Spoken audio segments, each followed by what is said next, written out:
আমাদের মিজানুর রহমান আজহারী ভাইয়ের মাহফিল চলতেছে, কোথাও কোথাও 15 লাখ 20 লাখও মানুষ হচ্ছে।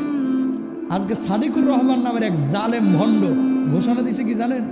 ঘোষণা দিছে যে মিজান আজহারীর মাথা যদি কেউ আমার আইনে দিতে পারে এর 10 লাখ টাকা দেব। শয়তান মিজান বন্ধু এই কাকে এক পয়সা করে সুন্দর করে দাবি করতে হবে। এই যে কথা বলতে পারে তাকে আমি ওনার উপরে কষ্ট করে দেব বলা।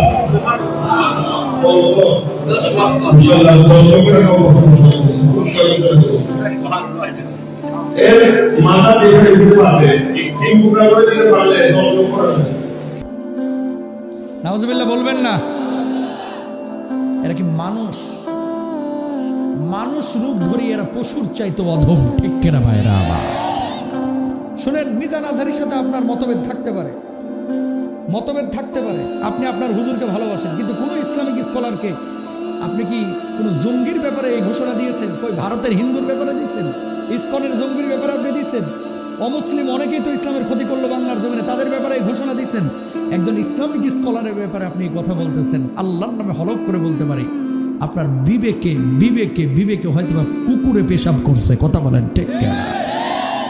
নাহলে এরকম কোনো কথা মুসলমানের বাচ্চা বলতে পারে না সারা পৃথিবীর বুকে। শুনেন, 500 করে টাকা দিয়েও 2000 মানুষ একত্রিত করা যায় না রাজনৈতিক সমাবেশগুলোতে, আর আমাদের মাহফিলগুলোতে 10,000 12,000 15,000 লাখ লাখ মানুষ টাকা ছাড়া, খিচুড়ি ছাড়া, জিলাপি ছাড়া অটো এসে বসে থাকে। কথা বলেন ঠিক কিনা? এটা আমাদের জন্য আসে না, আল্লাহর জন্য কোরআনের আকর্ষণে আসে, ঠিক কিনা ভাইরা? আবার মানুষ চাইলেই মানুষের ভিতরে ঢুকতে পারে না। আর যাই হোক, মিজানুর রহমান আজহারী ভাই সহ, আল্লামা সাইদি সাহেব সহ, আল্লামা মামুনুল হক সাহেব সহ, যারা ইসলামিক স্কলার বাংলার জমিনের প্রসিদ্ধ, আল্লামা খালিদ সাইফুল্লাহ আইয়ুবী সহ, এই সমস্ত মানুষগুলোর প্রতি আল্লাহর যে মানুষের যে ভালোবাসা, এটা টাকা দিয়ে হয় নাই ভাই, আল্লাহর পক্ষ থেকে ইশারা হয়েছে, বিদায় হয়েছে, ঠিক কিনা? সুতরাং এই ভালোবাসাগুলোকে মূল্যায়ন করতে হবে, গুতাগুতি মারামারি করা যাবে না। যেই ভদ্রলোক এই কথা বলেছে যে মিজানুর রহমান আজহারীর মাথার দাম 10 লাখ, অবিলম্বে গ্রেফতার করতে হবে, না হলে তাওহীদি জনতা এর বিচার করে দিবে, ঠিক কিনা ভাইরা? এরা জালেম, এরা কুলাঙ্গার, এরা দেশের শত্রু, এরা মানবতার শত্রু, ঠিক কিনা? যেখানে জিলাপি আছে ওরা সেখানে আছে, কথা কয় না। দাবি করে আমি আশিকের রাসূল বিশাল মানের, অথচ সুইডেনে নবীজিকে গালমন্দ করা হয়, হুজুর আন্দোলন করে, এদেরকে কখনো পাবেন না। কথা বুঝতে পেরে? থাপলা চত্বর তৈরি হলে এদেরকে কখনো পাবেন না। আল্লাহর জমিনে আল্লাহর দিন কায়েমের জন্য এদেরকে কখনো পাবেন না। 5ই আগস্ট তৈরি হলে এদেরকে কখনো পাবেন না। এদেরকে পাবেন কখন? জিলাপির স্বার্থ আসলে। কথা কোন ঠিক কিনা? সুতরাং প্রিয় ভাইরা, আমরা যেটা করব, আমার বড় পরিচয় হচ্ছে আমি মুসলিম, আমার বড় পরিচয় আমি মুসলিম। সকল মুসলমানকে আমার কলিজার পাশে জায়গা দিতে হবে, ভালোবাসা থাকতে হবে। কোনো হিন্দুর সাথে খারাপ আচরণ করবেন না, কোনো খ্রিস্টানের সাথে খারাপ আচরণ করবেন না। তাকান, নবীজি বসে আছেন, এমন মুহূর্তে একটা খ্রিস্টানের লাশ নিয়ে যাওয়া হচ্ছে, নবীজি বুঝতে পারেন না যে এটা খ্রিস্টানের লাশ, নবীজি দাঁড়ায় গেছে। সুবহানাল্লাহ কোন না? সাহাবীরা বলছে, ইয়া রাসূলুল্লাহ আপনি দাঁড়াইলেন কেন? ও তো খ্রিস্টান। আল্লাহর নবী জবাব দিলেন, খ্রিস্টানতে কি হয়েছে? ও তো মানুষ, আমি এই জন্য ওরে সম্মান দিলাম। আল্লাহু আকবার। একজন খ্রিস্টানকে নবীজি সম্মান দিয়েছে, আর আপনি মুসলমান হয়ে আরেকজন মুসলমানকে এই কথা বলতেছেন। আপনি সবসময় মনে রাখবেন, ওয়াতাসিমু বিহাবলিল্লাহি জামিআন ওয়া লা তাফাররাকু। আজকে মুসলমানরা যদি আমরা একত্রিত হইতে পারতাম, উম্মাতান ওয়াহিদা, এক উম্মাহ কনসেপ্ট, কোরআন এক, নবী এক, আল্লাহ এক, আদম এক, হাওয়া এক, সুতরাং আমরা সবাই এক, এরকম এক যদি হইতে পারতাম, সারা পৃথিবীর কোন কাফের বেঈমান মুসলমানদেরকে আঘাত করতে পারতো না, ঠিক কিনা? আজকে মুসলমানরা আমরা গ্রুপিং করে করে বাংলার জমিনে সব হুজুররা যদি একত্রিত হইতো, হুজুররা ক্ষমতায় চলে আসতে পারতো। কথা বলেন ঠিক কিনা? যে পরিমাণ ইসলামিক দলগুলো আছে, আল্লাহ আমাদেরকে এক হওয়ার তৌফিক দান করুক। আরো জোরে বলেন আমিন। অন্তত আমি চাই যে আপনার এলাকায় কখনো মারামারি, গ্রুপিং, এই হানাহানি করবেন না, ইনশাল্লাহ বলেন। আওয়ামী লীগ করুক, বিএনপি করুক, জাতীয় পার্টি করুক, জামাত করুক, সে মুসলমান, সে আমার কলিজার টুকরা। হিংসা, হাত বুকে বাঁধুক, নাভির নিচে বাঁধুক, নাভির উপরে বাঁধুক, সবগুলো হাদিসের মধ্যে আছে, সুতরাং তাকে বাঁধতে দেন, মারামারি করবেন না।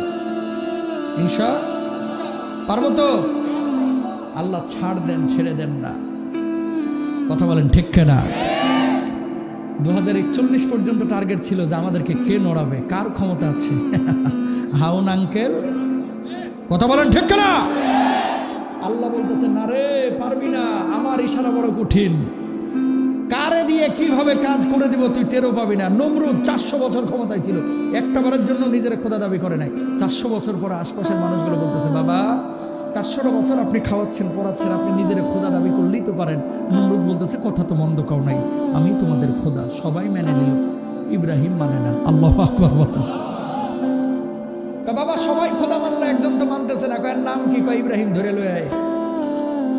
ইব্রাহিম আলাইহিস সালাতু ওয়াস সালামকে নমরুদের সামনে হাজির করা হলো। নমরুদ বলল, কি ইব্রাহিম, কি সমস্যা, আমার উপরে ঈমান কেন তুমি আনতেছ না?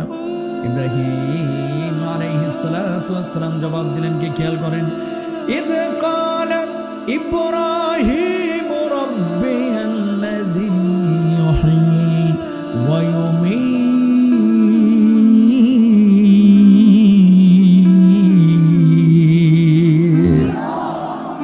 ইব্রাহিম আলাইহিস সালাতু ওয়াস সালাম বললেন, আমার আল্লাহ, আমার রব তো তিনি, যিনি জীবন দান করেন, যিনি মৃত্যু দান করেন। অমনি নমরুদ বলল, ক্বালা আনা উহয়ী ওয়া উমীত, আমি তো জীবন দান করি, আমি মৃত্যু দান করি। কিভাবে তুমি জীবন দান করে, কিভাবে মৃত্যু দান করে, একটু দেখাও না। জেলখানা থেকে 2 জন কয়েদি বের করে, একজন জামিনে মুক্তি দিল, আর একজন হত্যা করলো। কই দেখো, আমি জীবন দিলাম, আমি মৃত্যু দিলাম। নাউজুবিল্লাহ বলেন না। ইব্রাহিম আলাইহিস সালাতু ওয়াস সালাম মুচকি মুচকি হাসলেন। এটা বুঝে জীবন দেওয়া, জেলখানা থেকে বাইর করে একজনের মুক্তি দেওয়া, আর একজনের হত্যা করে, এটা কখনো জীবন দেওয়া হইতে পারে? ও নমরুদ, আরে কাজ যদি তুমি করে দেখাইতে পারো, তোমার উপর আমি ঈমান আনবো। কই কি কাজ, বলো বলো। ক্বালা ইব্রাহিম ফাইন্নাল্লাহা ইয়াতি বিশ-শামসি মিনাল মাশরিকি ফাতি বিহা মিনাল মাগরিবি ফাবুহিতাল্লাযী কাফার। বলুন আল্লাহু আকবার। প্রতিদিন পূর্ব দিক থেকে সূর্য উঠে পশ্চিম দিকে সূর্য ডোবে। ও নমরুদ, কালকে তুমি পশ্চিম দিক থেকে সূর্যটাকে উঠাইয়া পূর্ব দিকে সূর্যটা ডোবাও। যদি তুমি দেখাইতে পারো তাহলে তোমার উপরে ঈমান আনবো। ফাবুহিতাল্লাযী কাফার। নমরুদের মুখে আর কোনো জবাব ছিল না। জবাব একটা দিল নমরুদ, ও ইব্রাহিম, ওই সূর্য ওঠানো এই দৃশ্য তোমার দেখাইতে পারবো না। তুমি ঈমান আনলে না, আনলে না আনো, সেটা তোমার ব্যাপার।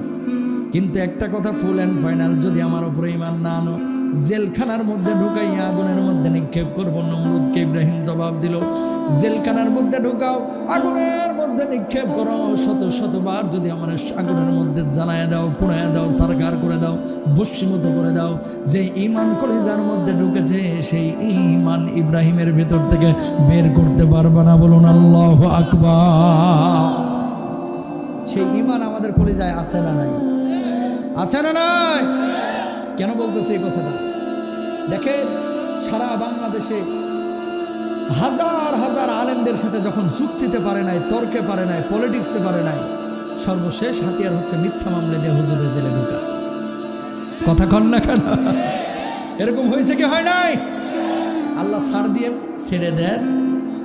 আজকে সেই হুজুররা দেশের বাইরে, দেশের ভিতরে মাহফিল করতেছে। আমির হামজা, রফিকুল ইসলাম মাদানী, আল্লামা মামুনুল হক সম্মানের সাথে গোটা দুনিয়া বিচরণ করতেছে, আর ওই জেলে দেওয়া সামারগুলো দিল্লি গিয়ে বসে রয়েছে। কথা বলেন ঠিক না? সম্মানের মালিক কে?